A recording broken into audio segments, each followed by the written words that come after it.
This is The Listening Tube. Hello, thank you for putting your ear to the listening tube. I'm your host, Bob Woodley.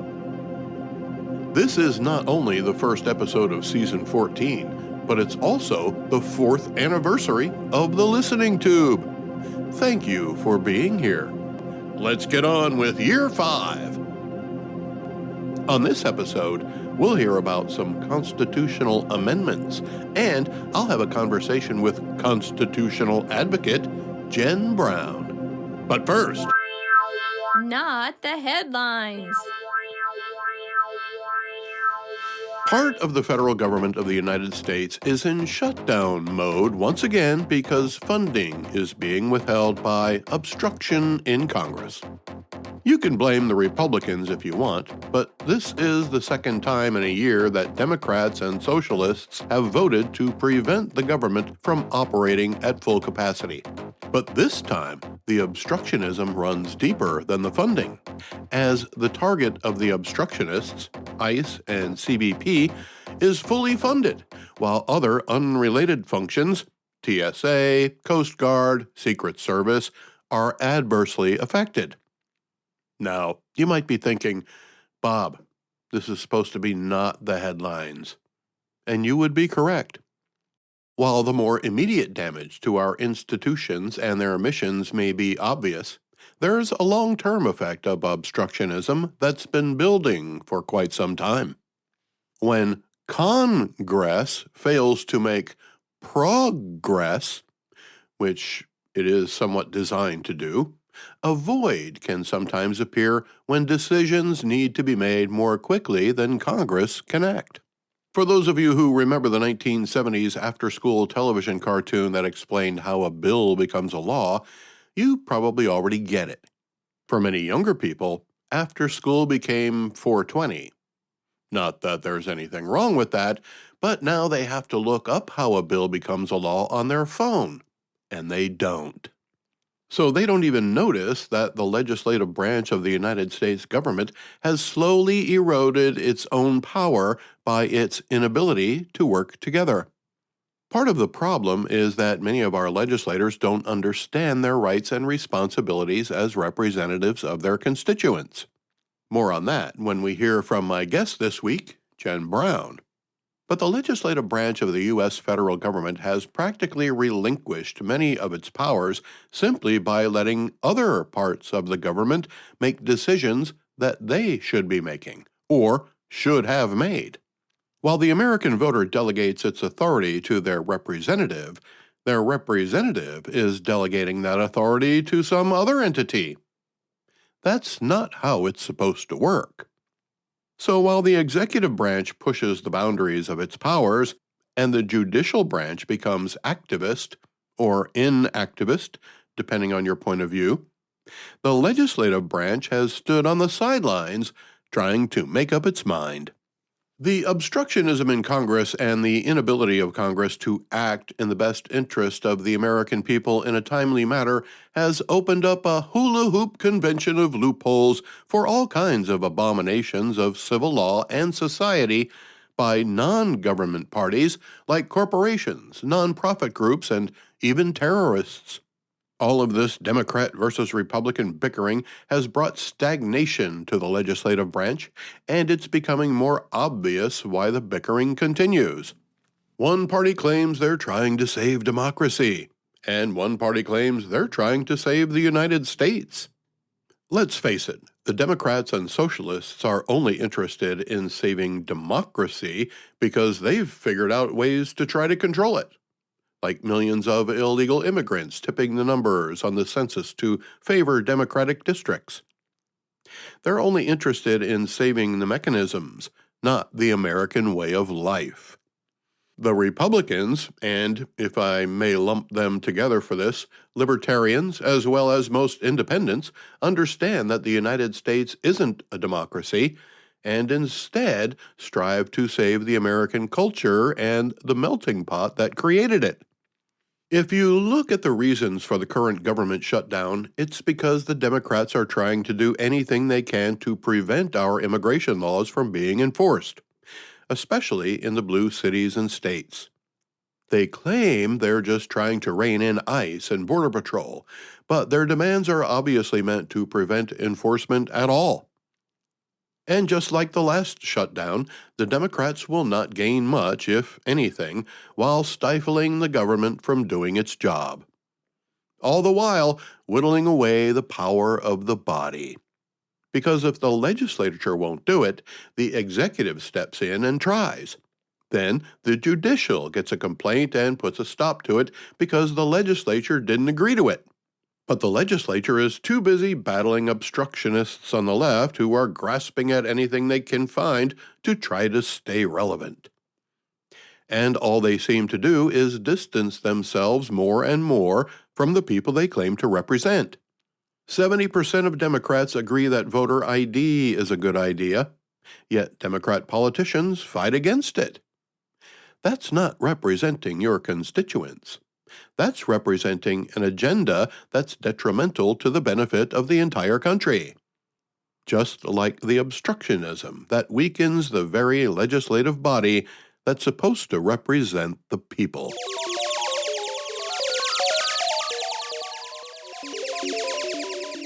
Let's go back through the listening tube for This Week in History.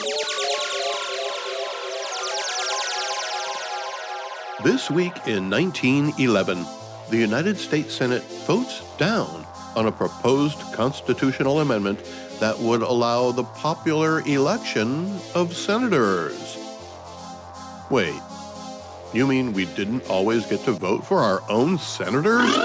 I'm going to look that up. He's gonna look it up. He's really gonna do it. I want the truth! You can't handle the truth! As it turns out, no. Prior to 1911, state legislatures were tasked with assigning 2 citizens to represent each state in the U.S. Senate for 4-year terms. As you probably predicted, the practice led to appointments based solely on each state's legislature's political bent, and not necessarily in alignment with the will of the people.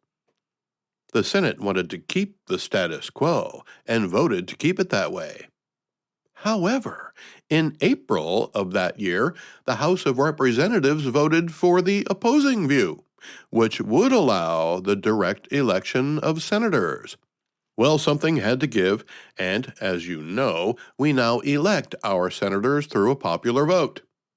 That's because on June 12th of 1911, the Senate capitulated and voted for the constitutional amendment providing the popular election of U.S. senators for 6-year terms, allowing the people to vote for a senator from any political party. The 17th Amendment to the Constitution was ratified a little more than 2 years later, April 8, 1913. This week in 1951, the 22nd Amendment to the United States Constitution, limiting presidents to 2 terms, is ratified. But is that really what it says? There's been a lot of talk about President Trump trying to stay in the White House for another term after his current term expires. And according to the amendment, no person shall be elected to the office of president more than twice. It also says that no person who has held the office for more than 2 years of someone else's term may be elected again to be president more than once. So can Donald Trump be president of the United States for more than 2 terms? Well, yes, according to the 22nd Amendment. Although he cannot be elected to the presidency again, there is a way he could serve an unlimited amount of terms. All he has to do is find someone who will run for president and let him be the vice president. Once inaugurated, the new president could simply resign and the vice president would become president. Sure, everyone would see it coming, but stopping it would be nearly impossible. The listening tube will return at the speed of sound. Send email to thelisteningtube@outlook.com. Follow The Listening Tube at thelisteningtube.com. My guest today is an advocate for the Constitution of the United States of America. Jen Brown and I talk about the Constitution, government overreach, and what the Constitution is really telling us. She spoke with me from her home in Utah. How's the weather there right now? Do you know what? We've had a really unusual winter because it's almost like winter didn't come. We just have had very little snow. And so we're a little bit worried if we're going to have enough water for the summer, but the winter has been very mild. I've been reading about that. There may not be enough snowpack. People are a little bit worried about that, and I'll be hoping for the best for you there. Yes. And now you are a constitutional advocate. Is that a fair description? Yes. So am I. I have a copy of it right here on my desk. I bought it at a museum in Pittsburgh. And I think probably the part that people love the most about the Constitution is the Bill of Rights, because that's the part that we, the people, have, to back us up. But what else is it about the Constitution of the United States of America that makes it special? It's absolutely the fragmentation of power. And the heart of the Constitution is found in the enumerated powers in Article 1, Section 8. People need to be more familiar with those. Those are the jurisdictions given to the federal government. And that's what the genius of the Constitution is. What does that passage tell us? It tells what the federal government can and can't do. Right. If it weren't for this part, then the Constitution wouldn't mean anything, because it's the limitation of government that's the genius of the Constitution. We know as the conglomeration of power that always leads to a suppression of unalienable rights. And the founders knew that. And so they took great care to prevent this conglomeration of power within the federal government.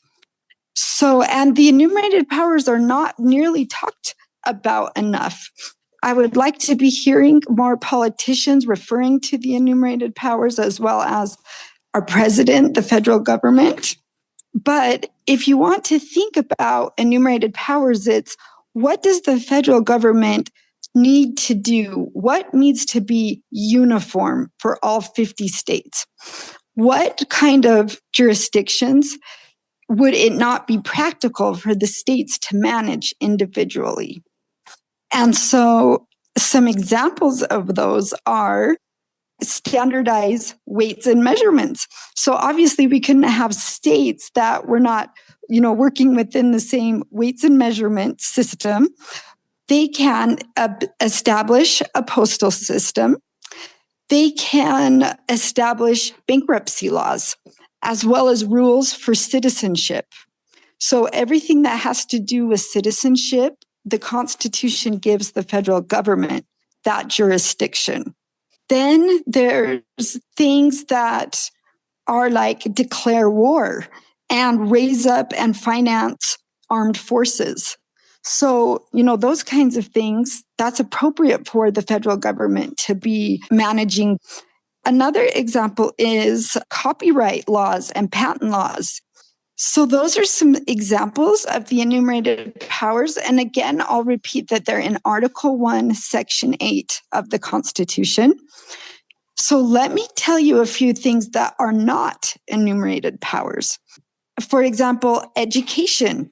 That is a state jurisdiction, which that is something that's been talked about a fair amount as the president has tried to close the Federal Department of Education, and he has said on several occasions that he would like that power needs to go back to the states. And he is following the Constitution by doing that. The federal government has no constitutional authority to be directing education. That was to be done by the states individually. And there's certainly no prohibition for the states to work with each other. The states can work together. There can be as many of them working together as they would like to. But the key is that the federal government stays out. Because again, as I said, as the federal government grows, history proves over and over again, unalienable rights suffer from that. Another example of something that the federal government shouldn't be doing is welfare. And we know that for decades, the federal government has been involved in this. But if we're following the Constitution, welfare should be done with each state. Each state should be managing its own poor, its own people that are having a problem taking care of themselves. But it shouldn't have been done by the federal government. And part of that reason also is as power conglomerates, fraud is more likely to take place. It's harder to undo fraud. So if each state were managing its own smaller welfare system, each state would have more of an ability to police its system, to make sure it's working efficiently, to be looking over fraud and making sure that that money is being used appropriately for that state and the specific needs of that state. Well, We know now, Jen, if I may interject, if Yes. the federal government is supplying the money for the welfare, shouldn't they have a say-so in how it's managed? So, Bob, that's exactly you hit right on the problem. The money, the federal government has no authority to take money from the states and then give it back to us. The money should be staying within the states. It should never be going to the federal government. If we're following the Constitution appropriately, the federal government does not have authority to work within welfare, poor, disabled.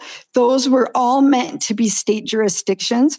There should be no money being taken from the states. And it's important to just recognize that the federal government, the money that it has, it's taking it, from the states. So in many cases, the money is coming from the states. Then they're sending it back to the states with strings attached, with regulations, and with saying this is how you're going to use it. So exactly, you hit it right on the head. That process should not be in place. The states should be managing their own systems and the money should be staying in there. And so that's how it should be for education as well. The money should be staying within the states and they are directly managing their own education system, their own welfare system, as well as other things. I'll tell you, Jen, I am very happy that I graduated from high school the year before the Department of Education became an entity, because I've seen our education system do nothing but go downhill ever since 1980, basically, is when that happened. Exactly. Now, here's what I love about the Constitution. It's written in such a way as to cover a wide variety of scenarios and possibilities, but each individual word was put in place very deliberately, especially, among the original part of the Constitution before the amendments came along, and probably including the first 10 amendments. So while it's meant to be taken very literally, it's malleable enough to keep up with change. Is that malleability that makes it vulnerable to abuse, or is it just being abused verbatim? Do you know what? Definitely, like you said, there, as it is timeless because the principles are timeless, but I would say that the enumerated powers they're very specific, and they knew that they had to be, that they said, how do we prevent our government from doing what Britain has done, where we didn't have freedom, we didn't have liberty under Britain? And we don't want that to happen again. So they made it very specific in the Constitution what the federal government could do. And I think the answer to your question then is it is just downright not being followed because, it's very clear that some of these things, they aren't in the Constitution to give them that authority. And so it's really a time where we need to have just a movement to teach the enumerated powers again. And what's interesting is in the state of Utah, I was involved with the passage of HB 488, which was a couple years ago.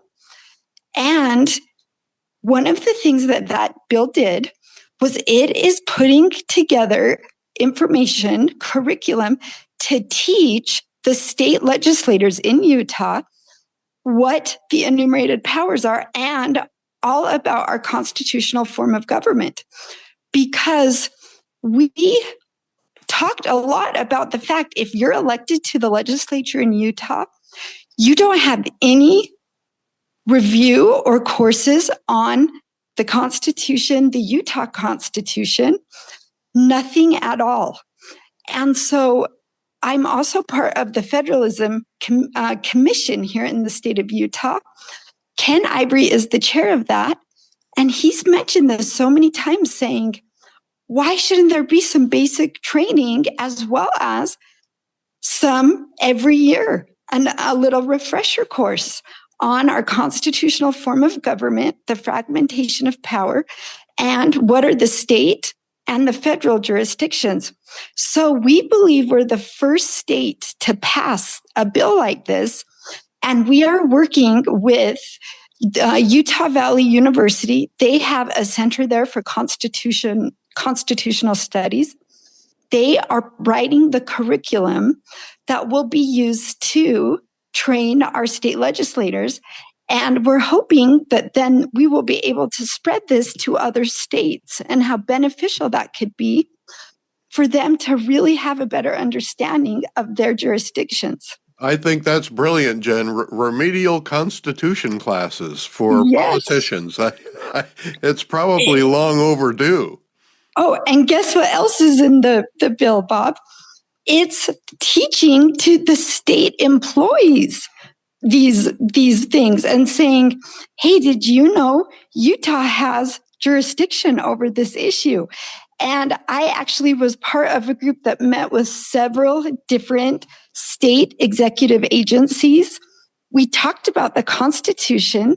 We talked about, do they feel that their authority is sometimes hampered because of the overreach of the federal government? So it's been really interesting to be a part of that. And it's also very valuable that we can talk to them about our form of government and do some training and instruction there too. And that is part of the bill as well. So it's been, I think, wonderful that Representative Ivory was able to pass this bill. And like we said, we hope that it can be a model for many other states. Certainly, there are many ways government overreach can affect us at the street level. But as you rise through the ranks of government hierarchy, I've noticed a lot of accusations of government overreach among the branches of government. President Trump is often accused of acting outside his authority by those in the legislature and the judiciary. Are we experiencing a realignment of the responsibilities of the branches of government? And do you anticipate any constitutional amendments as a result? So, do you know what? The Constitution is not changing about the enumerated powers, but definitely the executive branch, if we talk about the federal level, the executive branch has continually been getting stronger. And that is a concern because the legislative branch should be stronger than it is federally, especially for focusing on that level. What has happened in the past decades is that the executive agencies have started essentially legislating by passing rules. So when they pass rules, it's really seen almost like that is law, even though they don't have the authority to pass laws. And of course, that's only the legislative branch that can do that.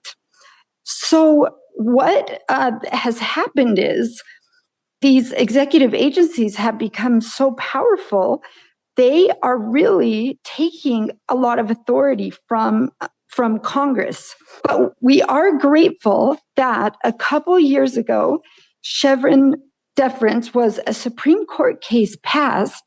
It was overturned. And what it said originally was, if it's not clear, if there's ambiguity, the agencies can make the decision. So this was one of the problems of how the agencies have gained power in the past decades. So 2 years ago, this Supreme Court case was overturned. That is very positive because it has again put more limitations on these executive agencies, that if it's not clear what Congress has said, then it goes back to Congress for clarification, that they have to pass a law then to make that clear. The agencies cannot interpret that on their own. And so we see that there is a reining in of these executive branches that has happened within the past couple of years and is continuing to happen. President Trump is definitely seeking to limit some of the things that are going on in these agencies, some of the autonomy they feel that they had, almost as if they didn't answer to anybody.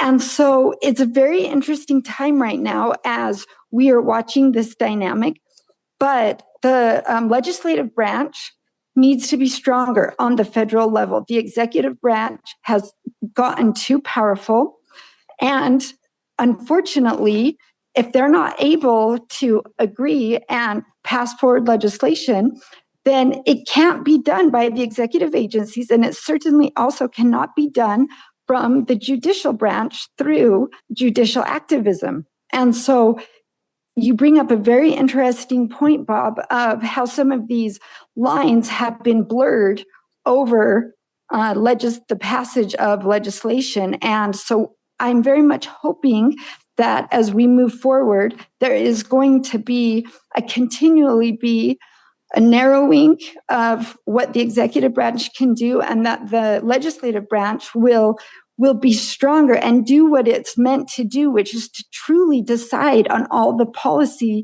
decisions needs to be done by our representatives in Congress. In Utah, you're involved in a lawsuit brought by a company called Rubicon Contracting against the former Attorney General and others. What is your role in that process? So I'm not directly part of that company, but yes, I'm part of it in that I am seeking to help share their story, because it was the absolute overreach of government here on the state level. Very concerning what took place with Rubicon. Now, from what I've read, Rubicon is a building maintenance company that was accused by the Attorney General of some serious charges in order to keep funding flowing for one of his pet projects. Does that sound about right to you? Rubicon does snow removal in the winter, and then their primary job is that they are a landscape company. Okay. And what did the Attorney General accuse them of doing? So the Attorney General came in when they were just having a normal business day. They barged in to press charges against them. They allowed some media to come in and to be videoing as this was taking place. And they said that Rubicon was guilty of human trafficking. But what we know. Well, wait. The Attorney General just came out and said they were guilty of it without a trial, without any due process? Charges. Well, Okay. those were the charges that were pressed against All right. them. That it was human trafficking charges. Now, ultimately, those cases were dismissed. Is that correct? That is correct. Yes. And now Rubicon, as a form of even uh, clearing their name or regaining their reputation, has filed a Right. lawsuit against the former Attorney General. Now, just 2 days Precisely. ago, the Attorney General claimed that he has absolute immunity in this lawsuit. Have you seen that claim, and do you have a reaction to it? Well, you know what? It is just so outrageous what happened. And just to give the listeners just a little bit more of an idea, is what we have found out is that they had a financial incentive to press these charges against Rubicon because they were hoping to get a large grant from the federal government, but they had, in order to receive it, they had to have a certain number of charges against human trafficking. They had to show that they had active cases against human trafficking. And so what has come to light is that they were a landscaping business, and they employed several workers, that they were a really good target for that. And so they came in, pressed those charges. It was on Thanksgiving weekend when this happened in 2023. There were members of that company that spent Thanksgiving in jail until the bail could be made. But there were several that literally spent Thanksgiving in jail. All the charges ended up getting dropped because there was nothing to them. Was the actions of the Attorney General government overreach, or was it just a violation of the law? Oh, do you know what? It was absolutely both, but government overreach. I mean, think of what it did to these families that were the owners of this company, that were working so hard, contributing to society, to the community, paying their taxes, doing everything that they should be doing. And think of what that did to them to come in with these baseless charges, what it did to their reputation. They lost several contracts that they had in place because of the charges coming out. Even though they ended up being completely unsubstantiated, just knowing that somebody was charged with that, there were a lot of contracts that broke that and said, we don't want to be associated while this gets worked out. I mean, no American should be allowed to go through this kind of pain and suffering. There was nothing that they did that broke the law or that did not follow the rules that were in place. And it's just one of the most shocking things that we've heard happen in the state of Utah.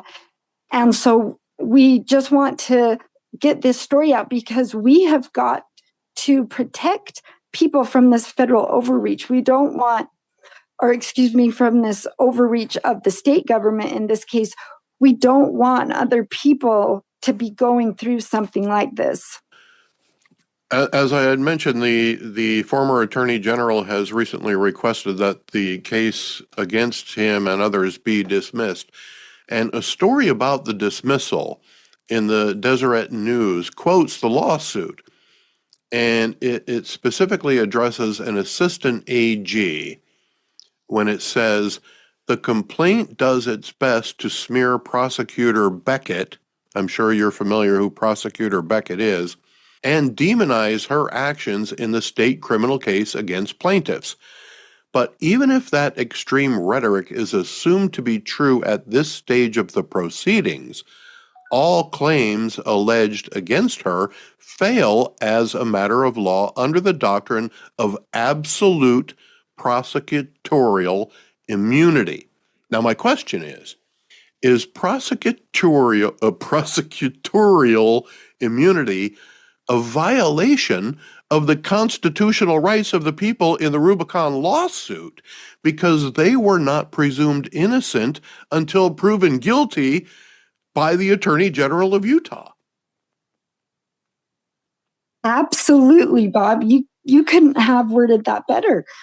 That the fact that they're saying that they have immunity, that hampers the rights of the people, because a very important part of we the people and the power that we have is that we can hold elected officials accountable if they break the law as they did, and to be able to sue them and to receive damages for what people were put through. So, Bob, I wonder on that. See, I didn't know if the AG was claiming that they had total immunity, and if that's really true or not, because I wonder if it was in the Deseret News just a few days ago. Right. So, yes, I'm just saying if they really do have immunity, or if they're saying that they do, but that's what they're claiming. But that would seem like it may be a violation of the constitutional rights of the plaintiffs. It absolutely is, because how convenient for them if they give themselves immunity so they can do what they want, and then there's no way to prosecute. So that is a big problem, and that's something that needs to be looked at in every state, because I do know that different states have different laws that have been passed on that, but elected officials should not have full immunity, because there's got to be a way for the people to hold them accountable. I got one more question for you. What should people do to maintain their constitutional rights, or how do we defend them from those who might try to violate them? Well, what I would recommend to people is get involved on the state level. There's a lot that we can do on the state level, and everything that happens there trickles up to the federal government. But a lot of people bypass that state level and just try to, work at the federal level. There is so much we can do in Utah. I have been involved in my organization with the passage of many bills, as well as the changing of many bills, or even the stopping of bills.